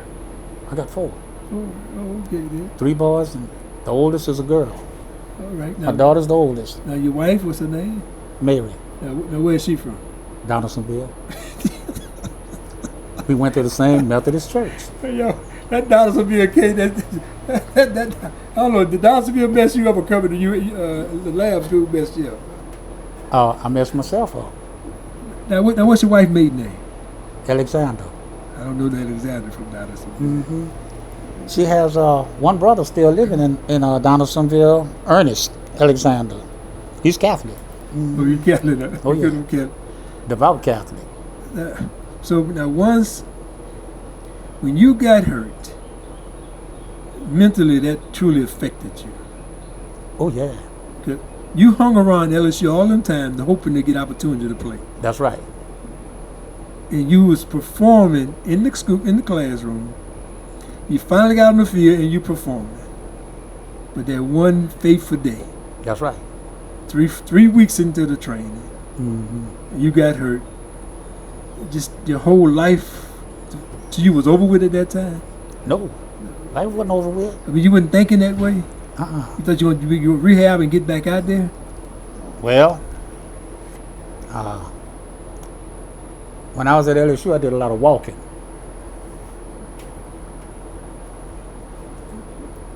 And when this came up, I said, opportunity now, I want me a car, I want me some transportation. Okay. Now, how many... Now, you were in that crew that went to Southern. That was Fred Rivers. Freya came out of high school 2 years before me. Yeah, they went to LSU. Her name then was Freya Anderson. Right. And they were some of the first to go to LSU. She came there along with Milton Wicks. Milton Wicks, that's the He went out for the basketball team at LSU, and that was before Pete Maravich's time, and he was cut on the last day of cutting. So we all knew what that was. They weren't ready. Before I went out for LSU, let history be known. the first school in the SEC to have a black scholarship athlete and an African American playing football was Kentucky. Did you know that? Then one after that, I thought it was Alabama. the one after that was Alabama. So who Kentucky had? I've forgotten his name. I thought it was Alabama then. No. Alabama played a school on the USC. West They Coast played USC is UCLA. and got whipped 42-24 or something like that. You got to go get one of them. When he came back, Bear Bryant said, look, if you want to compete and you want to have national championships here, and that's what started it at Alabama. He was the second. LSU was the last. LSU was the very last school in the SEC to offer a scholarship to an African American person to play football. They were the very last. Our school Our school. was the last off. That's right. And now it's one of the top teams in the SEC. One of the perennials. And some things are going to have to be, some adjustments going to need to be made for them to continue being elite. It's getting too easy for some of the athletes to transfer and get together because all of them talk to each other. Through social media, yeah. All of them talk. Come on, man. Let's go over here. I'm going to tell you why I like here. It doesn't take but about 3 or 4 of them to get together for a 1 year. So now the players got the upper hand. And they're in a position to be, how would you say it, financially responsible for themselves. That's the best way I'm going to put it. And they got attorneys that are helping them to get there. Money is flowing through the. Oh, man. Money is flowing. It ain't tight-fisted no more. Well, it is. Some people are mad about it. Why would you get mad when the player, the coach is making millions of dollars? The coach is making millions of dollars, and For a year. but guess what? And a coach can leave whenever they want to leave. Mm-hmm. So how you gonna hold that player hostage? Yeah. You know, so something ain't right about that. So I don't have no problem. with it. I'm letting you know now I don't have a problem with it. Yeah. I mean, I wish I'd have had that opportunity. Look, I knew one fella that was a, God dog, I almost had his name because he worked at the plant during the summer. He got like liver splotches.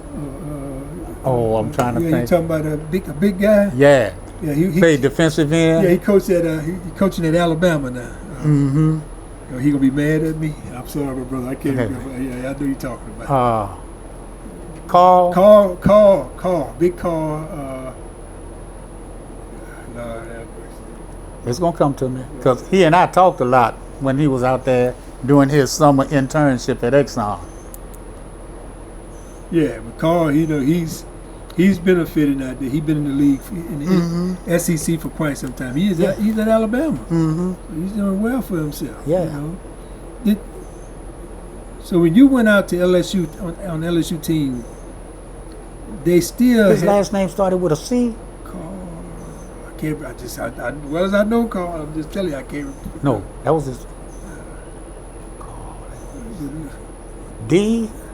Man, look, don't even do that to me because everybody mad at me. They know I know who Carl is. But Dunbar. Dunbar, that's right. Lord have mercy. Lord have mercy. So we done gave him a shout out now. But that's I That's apologize, all right. Carl. I couldn't recall it. That's But, right. Don't blame it on And- my and heart, tell blame it him- on my age. That was Nanu.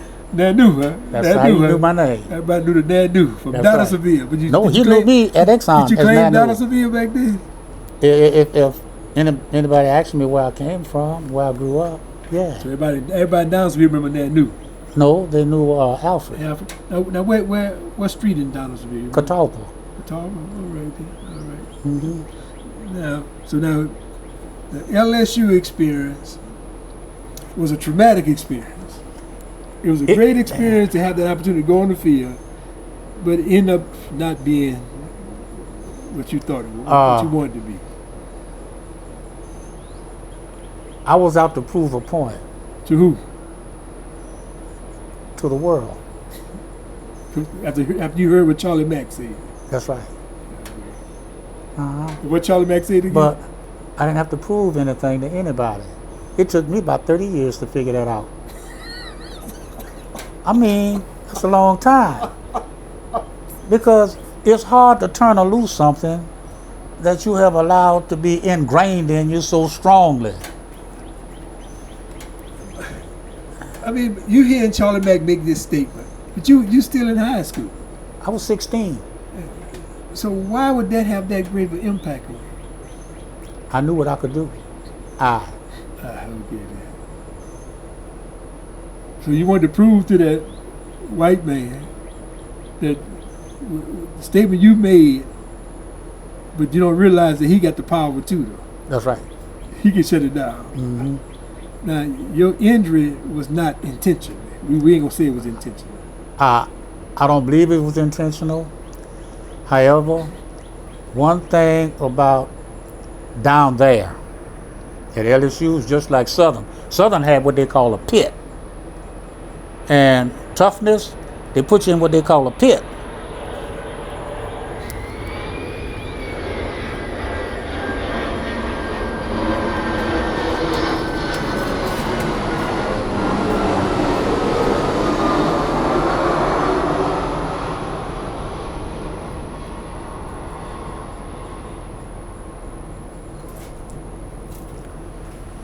I watched, and that's where they put those in to show their dedication, their stick-to-itness, and their wanting to make the team.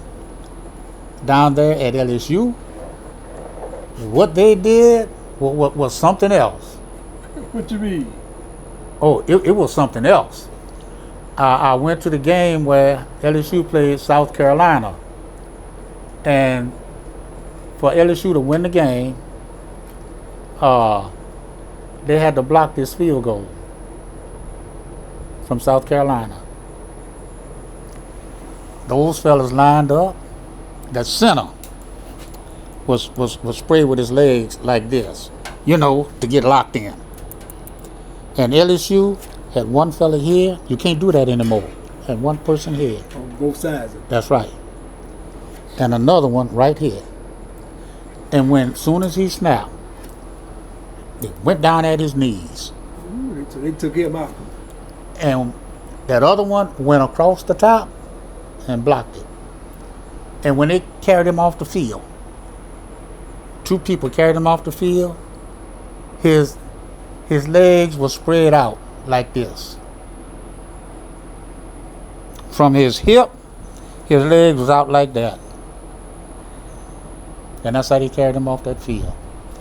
Then one day in practice, Hamlet, Peavy, fellow was blocking and he was, not doing well.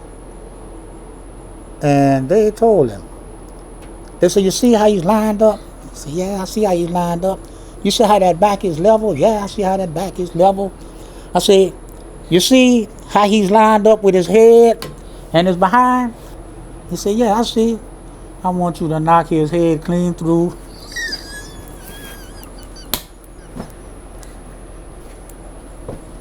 You used to do that back then. You can't do that no more. No. Matter of fact, they say you better knock him until next week, huh? That's right. In other words, when you wake up, it's a week later. That's right. Mm-hmm. You can't talk like you can't have them kind First of thing you conversations. know, first word out your mouth gonna be mama. I want my mama. That's right. Who we call when we get hurt and you don't call daddy. I want mama. Mama, I need you. Somebody gonna comfort you. Daddy gonna say, "Boy, get up. You all right?" That's right. Mm-hmm. Now, how would you qualify, classify, or describe your experience at LSU before we shut it down? Very fruitful. When you look at it, you get into understanding who God is. They say, whatever you ask for in Jesus' name, He's going to give it to you. prayers are answered. He say, wait, not now, later. He answers all prayers. What happened to me, what he answered was where I want you to be, not where you want to be. I knew what abilities you had. I'm the one gave them to you. But that's not where I wanted you to be. He may have wanted me to be with a degree and in a profession that would have worked for me and showing people to him. But hey, that's where I was with where I am, and it doesn't matter, you know. It does matter about the past, but where I am right now, I believe I'm in a better place than I would have been had I not gone through that journey. You go through the road of hard knocks to learn and persevere. Mm-hmm.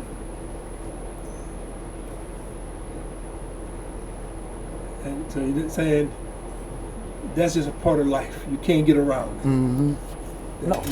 So you have to go through something. You're gonna go through something. Matter of fact, you think about it. Just to get anywhere you're going in life, you gotta. It's a process. Mm-hmm. You gotta. It's a process of you. Yeah. So I mean, so this journey that we all have to travel. We got to travel it. You just got to get prepared. Mm-hmm. And know there's gonna be ups and downs, highs and lows, heat, cold, everything you can imagine. And as soon as you realize it is not because of you, it's because of whose you are. And like they say, you know, God ain't finished with me yet. When he gets through, he does like he did to Moses. When Moses had finished what he had him to do, come on, Moses, I got to put you to sleep. I don't want anybody gloating and praising all over you. He put him to sleep. He did what he had to do. And as we learn this thing we call life, we're all just passing through. We just passing Ain't through. none of us come here to stay. Mm-hmm. But let me say, I thank you, Brother Alfred, for giving me your time here today to share some very, very insightful information, good history. And I'm so glad I was able to get in touch with you through our dear friend Laura Hinton, who said you had a great story to share, and it was better than what I had even imagined. And you a great storyteller. Come on now. So that made it easier to really follow. But that's a story that nobody would know it even exists besides the people that was there. Ain't nobody gonna talk about it. Mm-hmm. And you didn't want to talk about it. You probably felt like you failed, not realizing that in your so-called failure, that was a lot of success. Oh yeah, because that was a great victory for you to go out there, to go and stay there. 3 years after you knew you should have been on the team, and you said, I want to compete. I know I can compete. So you done missed 2-3 years of football. You went back out there, and you still doing what you do. So I like to say, man, I just have to say I admire you, and thank you for giving so much of your time, your energy. We sitting outside at your lovely home over here, and I'm telling you now, he got everything. He got barbecue pits, refrigerators, deep fries, so he do a little bit of everything around here. So tell about your little cooking experience before we shut this thing down, man. Well, my wife does pretty much the barbecuing and the gas pit, barbecue, and the smoker. She tells me I burn stuff, but she has the time, and then she does a wonderful job with it. You gotta keep encouraged, huh? The only thing she gives me credit for, my 2 jambalaya pots in my shed. Y'all do a little bit of everything around here. Yeah. Mm-hmm. That's a business, or is it something you just do for the family? Well, we have the family, and we share. Well, that's good. That's good. So you enjoy giving back to your family. Yeah. Because you don't want them to make them dumb mistakes you made. Like. I pass that on to them. That's all I can do. But you can bring a horse to the water. You can't make him drink. And then once they made theirs, All we can do is like mom and daddy did me. I know I disappointed them, but they still supported me. They still were proud of me. And you still support your family, and you're still proud of I'm them. still proud of them. Because all that's part of their travel. They got to figure it out. That's right. You can't figure it out for them. No, you can't. Now, during their travel, sometimes I got to get that go-go. Well, I'd like to thank you once again, my brother. Thank you for being part of Count Time. Thank you for being here with me and sharing this moment. All right. Appreciate you, man. I appreciate the opportunity to feel comfortable not proving to people my past, but just to state it for others to understand.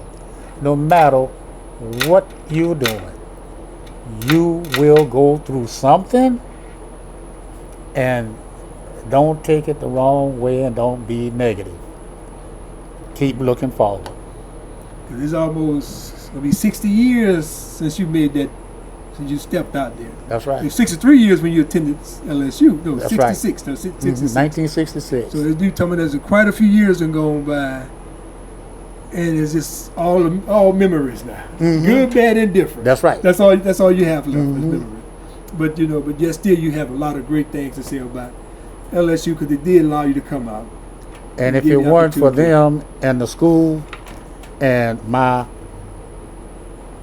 knuckling down at the right time and knowing when to study and how to study, I wouldn't have made the moves that I made in life.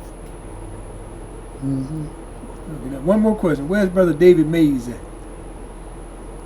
I'm not sure. I think David is here in Baton Rouge. Baton Rouge, okay. He's from Baton Rouge? Yeah, he's from Baton Rouge. You can stand Mays? That's his brother.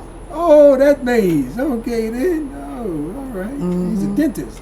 Yeah. Dr. Mays. All right then. All right. Didn't realize that.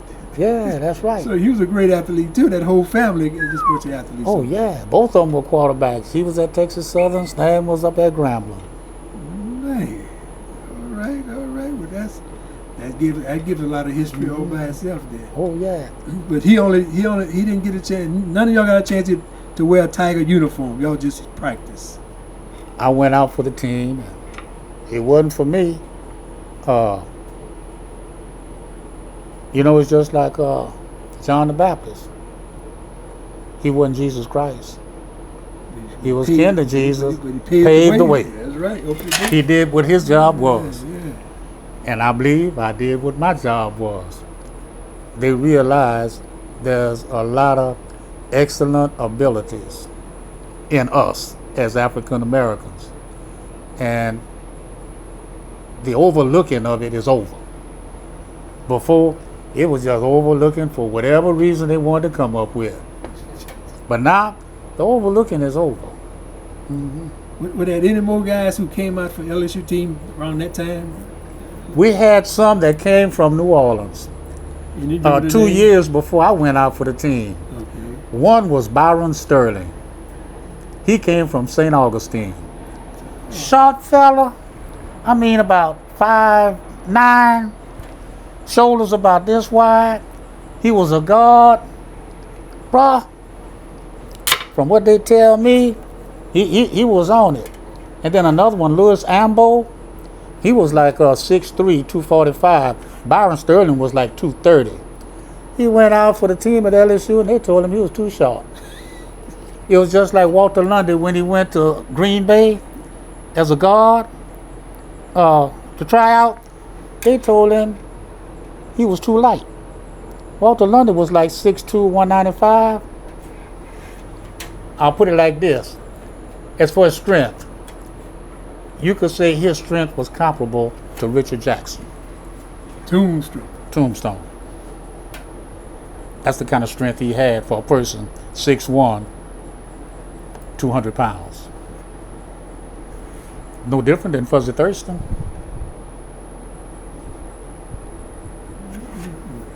So when you say how many others, no telling.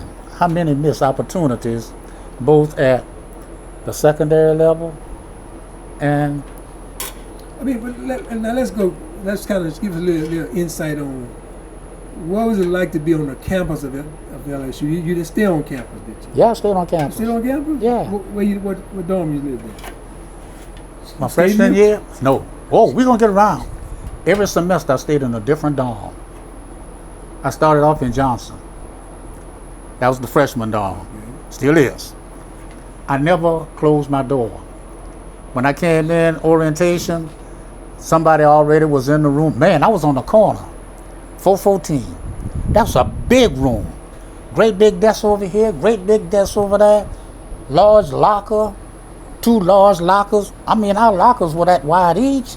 In that corner room, put all your clothes, all your groceries, all your spam, Spam. your spam, your Vienna sausage, your wieners, you know, your tuna fish, no eggs, your sardines. Oh yeah, that was loaded. I came in, and so I said, I got a roommate. I stayed in there. Finally, he showed up with his daddy. He said, oh no, we got to go. He was white. They took on out, and I had that room all to myself. Okay. Like it made you mad, huh? Oh, that didn't hurt me. I never closed my door, my dorm, when I went to sleep. I never closed my door. I slept with my door open. And freshmen, they're full of pranks. They would come in when they would step their foot over the threshold, and I stayed on here with my face facing that way. When they would step, I'd walk in, what you want? Well, nothing but God taking care of me. I stayed in Johnson a whole year. Because the second semester is when Gottschall came, and he got to be my roommate. Okay, how many brothers was staying in the dorm? When I went to LSU my freshman year, there were 13 blacks undergraduate students on the campus. 13. That was 13. What year was it? 1966. When Freer went to LSU, I believe it was somewhere around 5 or 6 on the whole campus. It was a group of them went. Oh yeah, it was a group that went. I think it was more than that. Huh? Oh no. So 2 years later, it was just 13. 13 on the whole LSU campus. That's right, undergraduates. So what was that feeling like for you? I'm special. So the arrogance did have some benefits, huh? Yeah. The arrogance served some purpose. There go one. And then those, you know, like I said, I could play the piano, I could play the sax, I could type. When those cats heard me, I had the typewriter, typing all my English stuff, and they called me Eddie. You know, they always, Eddie, can you do this for me? I said, what you need? He said, man, I got these 5 pieces of paper. I need them turned in by tomorrow. He said, can you do it for me? I said, yeah, I can do it how you want it. Single space, double space, you want it blocked, you know, how you want it. No, just however you want to do it. He said, how much you gonna? I said, $20. $20? Yeah. You were charging $20 back then? Hey, he wanted it tomorrow. I wasn't stupid. Hey, Eddie. $10, yeah, that's good, but you want it tomorrow? $20, that's a lot of money. Yeah. Ron Bertucci was on the campus with me. His daddy was over a lot of cats that was in the freshman dorm. Ron Bertucci had a brand new SS-396 on the campus. Ron Bertucci also had a brand new Corvette on the campus. Who was Ron Bertucci? But Ron, his daddy was over some parts of the charity hospital. He was a big doctor. What you call the doctors that's over the whole thing?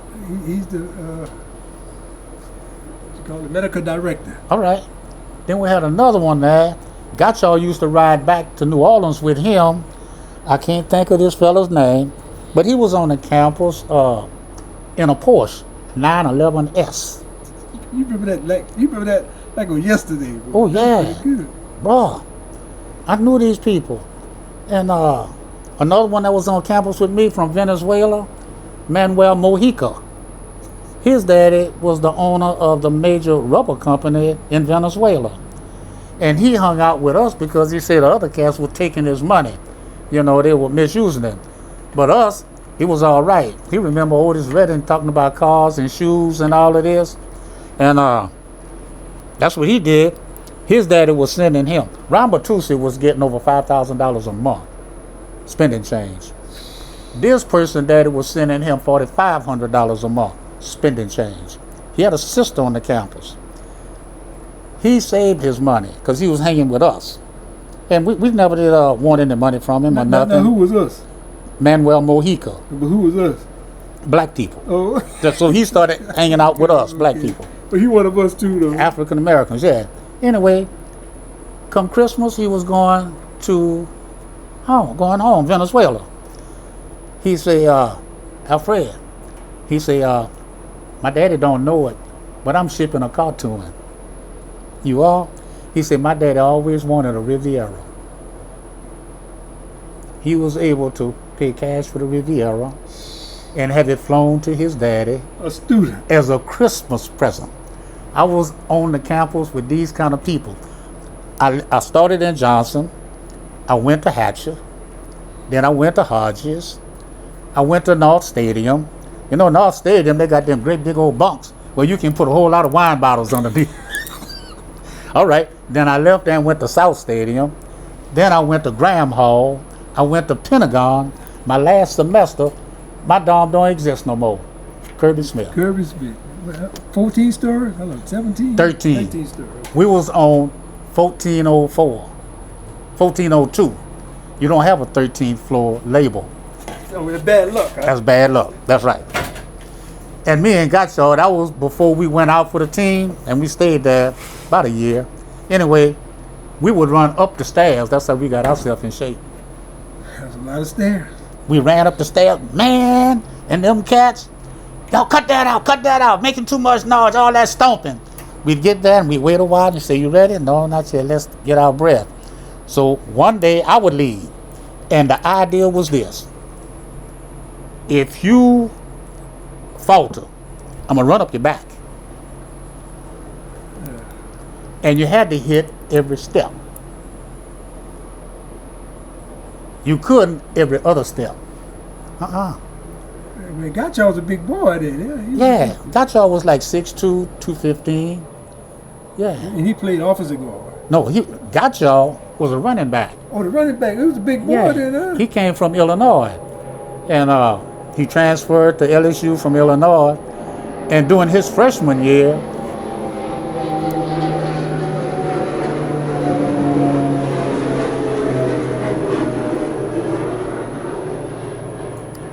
one of the running backs, his freshman year, was Cyril Pender. He told me that was a running back. But guess who was a senior his freshman year? Who was that? Dick Butkus. No. But he wasn't good enough to make LSU team. Not a running back. From what they were looking for. Oh, okay. You know, it's according to what the system is, how you're going to be utilized. LSU had power backs.